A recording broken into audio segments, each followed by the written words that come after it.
Hello everyone, welcome back to my YouTube channel. आज है 5 अगस्त और आज जो कुमार गौरव सर ने जो करंट अफेयर की क्लास करवाई है उसका मैं हैंड रिटन नोट्स के माध्यम से रिवीजन करवाऊंगी, जो कि बहुत जल्दी से हो जाएगा आपका 10 से 15 मिनट में। तो चलिए हम लोग अपना पहला कुछ इम्पोर्टेंट प्रमुख अनुसूचियाँ देख लेते हैं। पहली अनुसूची में 28 राज्य और 8 केंद्र शासित प्रदेश के बारे में बताया गया है। दूसरी अनुसूची में वेतन, भत्ते और पेंशन के बारे में। तीसरी अनुसूची में शपथ संबंधी है प्रावधान। चौथी अनुसूची में राज्यसभा की सीटों का उल्लेख दिया गया है। पांचवी अनुसूची में अनुसूचित जाति और जनजाति क्षेत्रों के प्रशासन के बारे में दिया गया है। छठी अनुसूची में असम, मेघालय, त्रिपुरा, मिजोरम का जो जनजातीय प्रशासन है उसके बारे में उल्लेख दिया हुआ है। सातवीं अनुसूची में केंद्र राज्य के बीच शक्ति का बंटवारा दिया गया है। आठवीं अनुसूची में 22 भाषाएं का उल्लेख दिया गया है। मूल संविधान में उस समय कुल 14 भाषाएं थी। 21वें संविधान संशोधन से सिंधी भाषा जोड़ी गई। 71वें संविधान संशोधन से नेपाली, मणिपुरी, कोंकणी जोड़ी गई और 92वें संविधान संशोधन से बोडो, डोंगरी, मैथिली एंड संथाली जोड़ी गई। नवीं अनुसूची जो कि पहला संविधान संशोधन से जोड़ी गई थी, इसमें भूमि सुधार संबंधी प्रावधान है। 10वीं अनुसूची जो कि 52वें संविधान संशोधन से जोड़ी गई थी, जिसमें दल बदल संबंधित प्रावधान है। 11वीं अनुसूची जो कि 73वें संविधान संशोधन से जोड़ी गई थी, इसमें पंचायतों का प्रावधान है। और 12वीं अनुसूची जो कि 74वें संविधान संशोधन से जोड़ी गई थी, इसमें नगर निकायों से संबंधित प्रावधान है। और कुछ अभी हमने अनुसूचियाँ देख ली हैं, कुछ इंपॉर्टेंट अनुच्छेद देख लेते हैं। आर्टिकल 1 में है राज्य और यूटी, 5 to 11 है। आर्टिकल 5 से 11 है। अनुच्छेद 5 से 11 नागरिकता। 14 में है विधि के समक्ष समानता। 17 में अस्पृश्यता का अंत। 18 में है उपाधियों का अंत। आर्टिकल 19(1)(a) में है विचार एवं अभिव्यक्ति की स्वतंत्रता। अनुच्छेद 21 में है प्राण एवं दैहिक स्वतंत्रता। ये जो आर्टिकल है इसकी हिंदी ही होती है अनुच्छेद। कुछ लोगों को मतलब समझ नहीं आ रहा होगा, तो अगर आर्टिकल या अनुच्छेद बोल रही हो तो उसमें कंफ्यूज नहीं होना। अनुच्छेद 21 में प्राण एवं दैहिक स्वतंत्रता। अनुच्छेद 21(a) में है शिक्षा का अधिकार। 24 में है शोषण के विरुद्ध अधिकार। 25 में है अंतःकरण की स्वतंत्रता। 32 में है संवैधानिक उपचारों का अधिकार। 37 में है डीपीएसपी अपरिवर्तनीय। 38 में है लोक कल्याणकारी राज्य। 39(a) में है निःशुल्क विधिक सहायता। 40 में है ग्राम पंचायतों का गठन। 44 में है समान नागरिक संहिता, जो कि अभी बहुत ज़्यादा चर्चा में है, तो इसको एक बार आप लोग सही से पढ़ लीजिएगा। 47 में है पोषण। 50 में है कार्यपालिका और न्यायपालिका का पृथक्करण। 51 में है अंतर्राष्ट्रीय शांति। 51(a) में है हमारे कुछ मौलिक कर्तव्य। 52 में है राष्ट्रपति की भारत का एक राष्ट्रपति होगा। 53 में है कार्यपालिका शक्ति राष्ट्रपति के पास। 54 में है निर्वाचक मंडल। 55 में है निर्वाचन की मतलब जो राष्ट्रपति की निर्वाचक विधि होगी वो क्या होगी। 56 में है कार्यकाल, मतलब इनका कार्यकाल 5 वर्ष होगा। 60 में इनके कुछ शपथ संबंधी प्रावधान हैं, जो कि हमारे जो CJI हैं वो दिलाते हैं इनको शपथ। 61 में है महाभियोग। 63 में है उपराष्ट्रपति का पद, जो कि राज्यसभा का पदेन सभापति होता है। 71 में है चुनाव विवाद संबंधी की उससे सुप्रीम कोर्ट निपटारा करेगा। 72 में है क्षमादान की शक्ति। 76 में है महान्यायवादी। 108 में है संयुक्त बैठक। 110 में है धन विधेयक। अनुच्छेद 112 में है वार्षिक वित्तीय विवरण। 123 में है राष्ट्रपति की अध्यादेश की शक्ति। 124 में है सुप्रीम कोर्ट। 129 में है अभिलेख न्यायालय सुप्रीम कोर्ट का। 143 में है राष्ट्रपति जो है सुप्रीम कोर्ट से परामर्श ले सकता है। 148 में है CAG। 153 में है गवर्नर यानी राज्यपाल। 161 में है क्षमादान की शक्ति, राज्यपाल जो क्षमादान कर सकता है वो शक्ति है। 165 में है महाधिवक्ता। 213 में है अध्यादेश राज्यपाल को। 214 में हाई कोर्ट। 215 में है अभिलेख न्यायालय।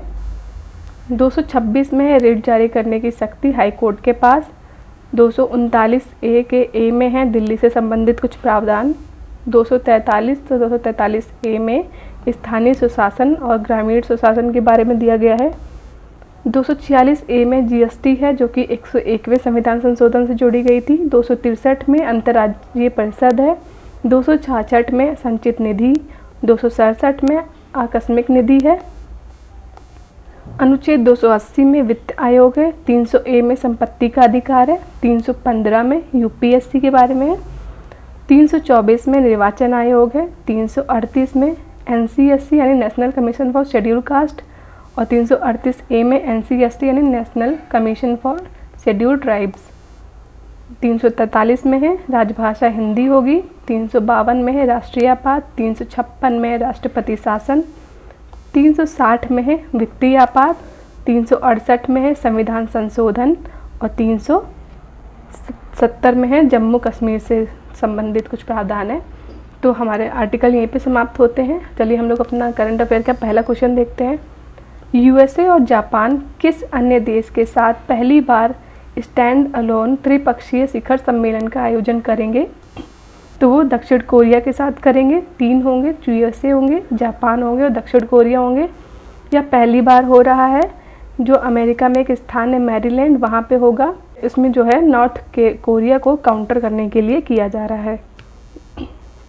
नेक्स्ट है quad 2023। Japan, Australia, America, Bharat ये 4 इसमें शामिल हैं। इस बार बैठक जापान में होगी। G20 2023 की अध्यक्षता भारत कर रहा है। 2024 में ब्राज़ील करेगा। G7 2023 जापान में होगा। G7 में जो कुल 7 देश है, इसकी इसकी एक ट्रिक है गर्लफ्रेंड को जूस पिलाना।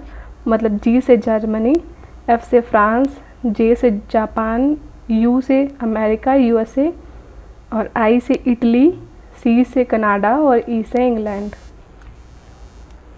SCO 2023 भारत में हो रहा है। ब्रिक्स 2023 साउथ अफ्रीका में होगा।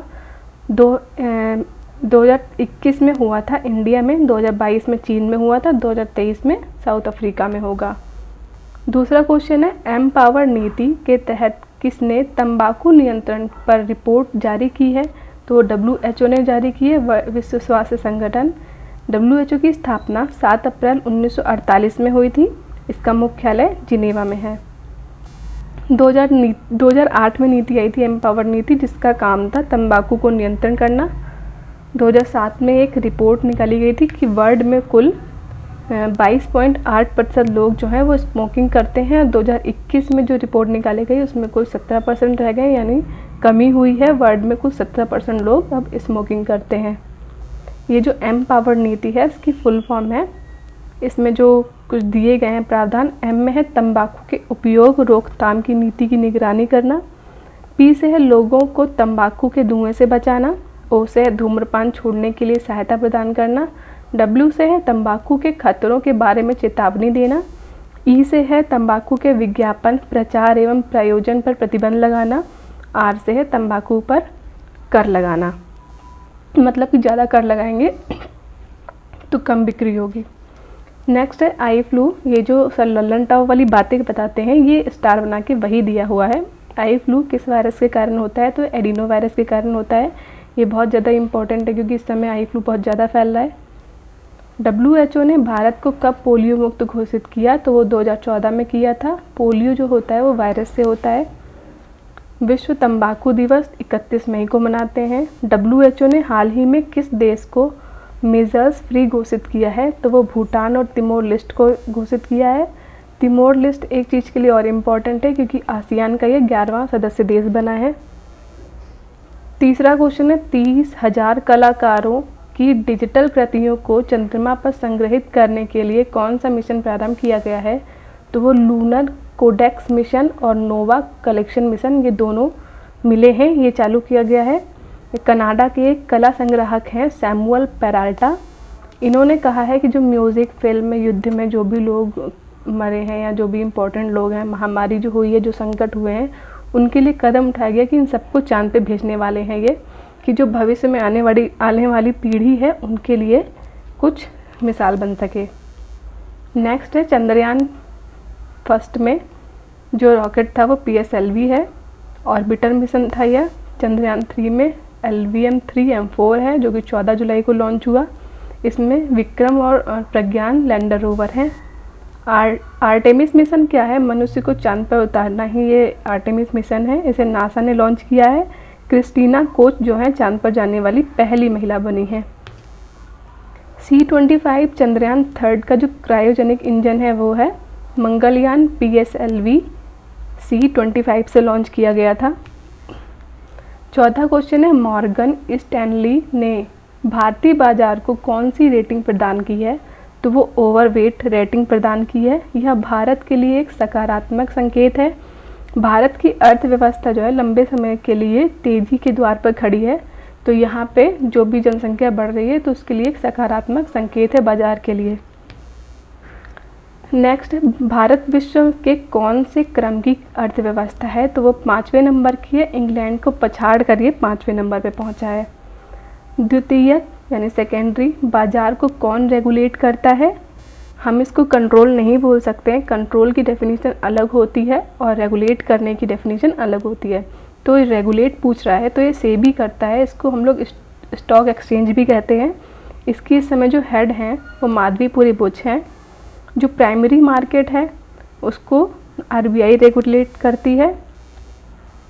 5वां क्वेश्चन है 13वां महारत्न दर्जा प्राप्त करने वाला केंद्रीय सार्वजनिक क्षेत्र उद्यम कौन सा है? तो वो ऑयल इंडिया लिमिटेड है। इसका जो ये दर्जा देता है वो वित्त मंत्रालय देता है। 2 कंपनी होती है, एक महारत्न कंपनी होती है, एक नवरत्न कंपनी होती है। महारत्न कंपनी जो होती है उसमें जिस कंपनी का लगातार 3 वर्ष तक शुद्ध लाभ 5,000 करोड़ से अधिक होगा वो महारत्न कंपनियां कहलाती हैं। जो 13वीं महारत्न कंपनी है वो बनी है ऑयल इंडिया लिमिटेड। जो 12वीं नंबर की है वो REC बनी है, रूरल इलेक्ट्रिफिकेशन कॉरपोरेशन। जो नवरत्न कंपनियां होती हैं 14वें नंबर की ONGC विदेश बनी है, भारत के नहीं, जो विदेशों में काम करती है वहाँ से जो ऑयल निकालती है वो बनी है। नेक्स्ट है भारत की नवीनतम विश्व धरोहर जो 40वीं नंबर की है धौलावीरा है गुजरात में। जो 39 नंबर की है वो रामप्पा मंदिर है जो कि तेलंगाना में है। भारत में वर्तमान में रामसर साइट कुल कितनी है? तो वो 75 हैं। भारत में सर्वाधिक GI टैग वाला राज्य तमिलनाडु है। भारत में सर्वाधिक रामसर साइट वाला राज्य वो भी तमिलनाडु है। छठा क्वेश्चन है नवा मालाबार नदी महोत्सव कहाँ प्रारंभ हुआ है? तो वो केरल में हुआ है जो कि 9th नंबर का है। इसमें जो विजेता जो मेल रहेगा उसको हम लोग रैपिड राजा, जो फीमेल रहेगी हम लोग उसको रैपिड रानी बोलेंगे। ये देखिए, ये जो पूर्वी तट है इसको हम लोग कोरोमंडल तट कहते हैं और ये जो पश्चिमी तट है इसको हम लोग यहाँ पे मालाबार तट कहते हैं। ये केरल में है और ये तमिलनाडु में है। ठीक है। नेक्स्ट है मकर विलक्कू त्योहार कहाँ मनाया गया? तो केरल के जो सबरीमाला मंदिर है वहाँ मनाया गया है। के फोन क्या है? के फोन की फुल फॉर्म है के से केरल होता है, केरल फाइबर ऑप्टिकल नेटवर्क, यानी इसका मतलब है केरल पहला ऐसा राज्य बना है जो खुद का इंटरनेट शुरू किया है। केरल का शास्त्रीय नृत्य 2 हैं। भारत में कुल 8 शास्त्रीय नृत्य हैं जिसमें से 2 केरल के हैं, कथकली और मोहिनीअट्टम। केरल की शास्त्रीय भाषा है मलयालम। 7वां क्वेश्चन है पहली बार FIDE रैंकिंग में टॉप 10 में शामिल होने वाला भारतीय शतरंज खिलाड़ी कौन है? तो वो डी गुकेश हैं, डी गुकेश। इस लिस्ट में जो पहले नंबर पे हैं वो मैग्नस कार्लसन हैं जो कि नॉर्वे के हैं। 9th नंबर पे डी गुकेश हैं जो कि टॉप 10 में हैं और 10वें नंबर पे आनंद विश्वनाथन है, ये दोनों भारत के हैं। अगला है 43वें ग्रैंड मास्टर कौन है? तो वो आदित्य हैं जो कि महाराष्ट्र के हैं। 22वें ग्रैंड मास्टर जो हैं वो बोपल्ला प्रणीत हैं। विश्व शतरंज दिवस 20 जुलाई को मनाते हैं। पहली महिला ग्रैंड मास्टर विजय लक्ष्मी पंडित बनी हैं। टाटा स्टील मास्टर्स 2023 अनीस गिरी हैं। 8वां क्वेश्चन है राष्ट्रीय बाल अधिकार संरक्षण आयोग ने बाल देखभाल संस्थानों के निरीक्षण के लिए कौन सा पोर्टल लॉन्च किया है? तो वो मासी पोर्टल लॉन्च किया है। मासी पोर्टल क्या, देखो एक ट्रिक सर ने बताई, जब माँ नहीं होती है तो बच्चों की देखभाल के लिए माँ मौसी को बोल के जाती है, तो मासी पोर्टल है या बाल अधिकार के संरक्षण को बढ़ावा देता है। बढ़ावा देने के लिए जो संस्थाएं हैं उनका मूल्यांकन करेगा।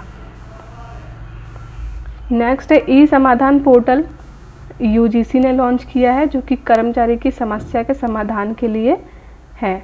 यूजीसी की full form university grant commission है। निदान जो है वो मादक पदार्थ की तस्करी को रोकने के लिए प्रारंभ किया गया है।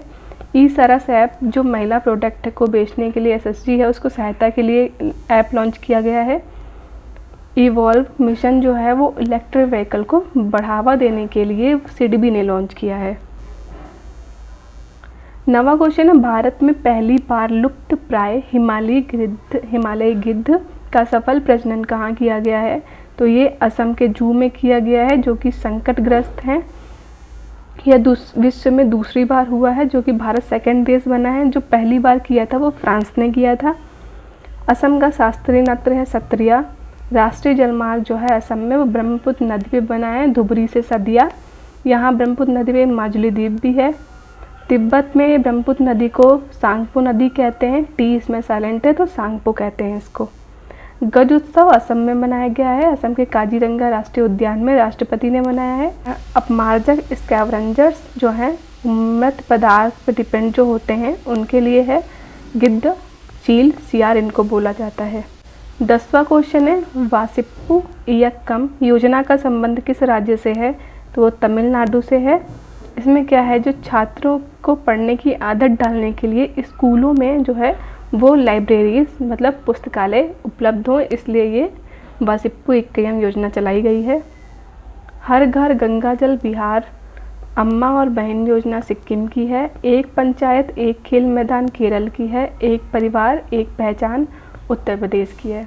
नेक्स्ट और आखिरी है जो कि क्वेश्चन है, एक लाइन है, भारत अमेरिकी के सोहनी सिन्हा जो हैं वो बनी है साल्ट लेक सिटी में FBI के फील्ड कार्यालय की प्रमुख। तो ये आज का आखिरी क्वेश्चन था। तो मिलते हैं अगली क्लास में। अगर आपको ये क्लास अच्छी लगती है तो शेयर एंड सब्सक्राइब करें।